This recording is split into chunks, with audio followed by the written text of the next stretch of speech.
Hello. Unfortunately, many patients experience hallucinations during their time on critical care. A hallucination is when you experience something that isn't really there. These can take many different forms, including seeing, hearing, smelling, tasting, or feeling things that aren't real. Almost 2/3 of the patients we see in the critical care follow-up clinic admit to having experienced them. They can be very frightening and bizarre. Patients frequently report a feeling of being trapped or held captive. Some people even felt that the staff were trying to harm or even kill them.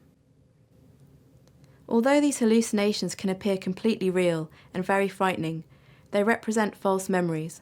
What can make it even more confusing is that they are often mixed up with memories of things that really did happen. This can make it very difficult to work out what actually happened and what, although feeling very real, was only imagined.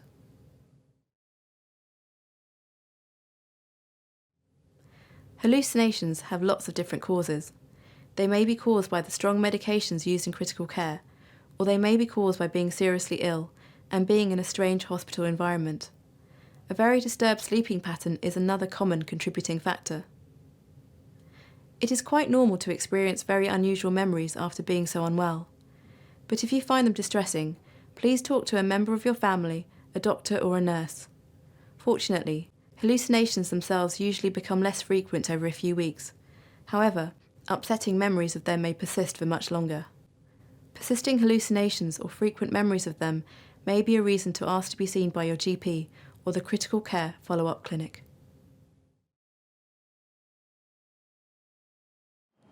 I had a very strange experience when I was in ICU.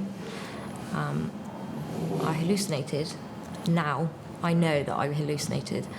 One of the standout memories of mine was I was in an aeroplane. The bottom was open, I could see what was underneath me, and it was sea, land, rocks. They asked me if I wanted Jeff. I didn't know what the right answer was. And they said if I gave the wrong answer, I would crash. So I said yes one minute, then changed my mind and said no, and then said yes and shut my eyes and hoped for the best. And I didn't crash.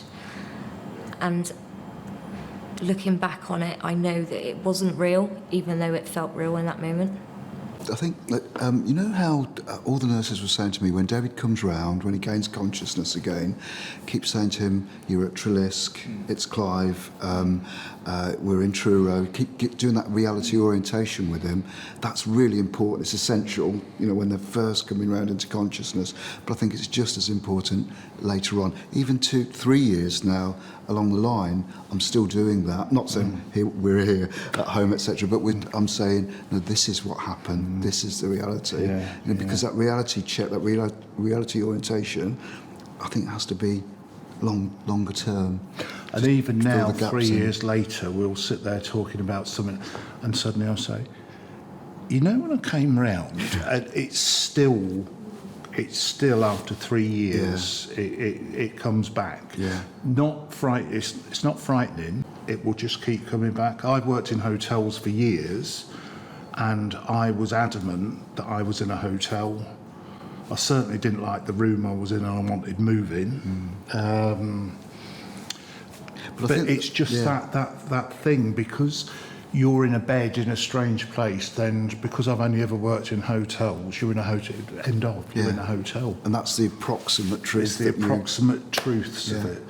The people looking down at me from above, when actually it was the reflections of the people working over the bed in the light fittings. It really plays tricks. I can remember these machines beeping, and I remember thinking to myself, well, that's what that beeping noise was. Weeks later, I asked my mum why, when I woke up, did I think I was in London? And she explained to me that they had actually discussed sending me to London. I knew something had happened with my kidneys. I don't know why, I just knew. And I was told it's because my organs I'd gone into organ failure. I knew it'd been snowing, but I thought it was pretty crazy because we don't get snow in Cornwall. And I can remember lying in this bed when I woke up. When my daughter was born, her godfather gave her a teddy bear. It was a panda. And he's gone she's 20 now, and that panda has never, ever left her side. And I can remember looking at the end of the bed, and there's this panda. And I'm thinking, if I roll over now, am I going to find her in the bed next to me, or is she dead? Because I knew something bad had happened, but I didn't know what. I think this must have been before I had the tracheotomy, because I remember calling out her name and my mum saying that she was all right, she was at work, and that everything was fine, and that I had been really poorly and it would be okay. Well, because my mum had told me about Kirsty, although I knew she was telling the truth, a big part of me thought, well, if we'd been in a car accident together and I had been poorly and she was dead, were they just telling me that she was all right so that I would get better?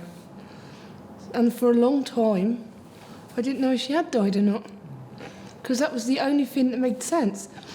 I had hallucinated that I'd been to Tom Petty's funeral. Tom Petty is a very famous guitar player, and my dad had come in and told me that he'd died, and that was quite a big thing for me to actually deal with at the time. And one of my hallucinations that I'd had, I'd actually been to Tom Petty's funeral and played guitar live on stage with him, even though he was dead. That sounds a bit weird, but I played live on stage with Tom Petty. So even though I'm in hospital, there was a strange thing going on in my head that I'd been very lucky to have been live on stage playing with Tom Petty. In fact, when he was telling one of the nurses and the doctors, they were looking at me like going, all right. And I said to Matt, you do know that's not real, don't you? And he was like, yes. Turned to the doctor, it happened.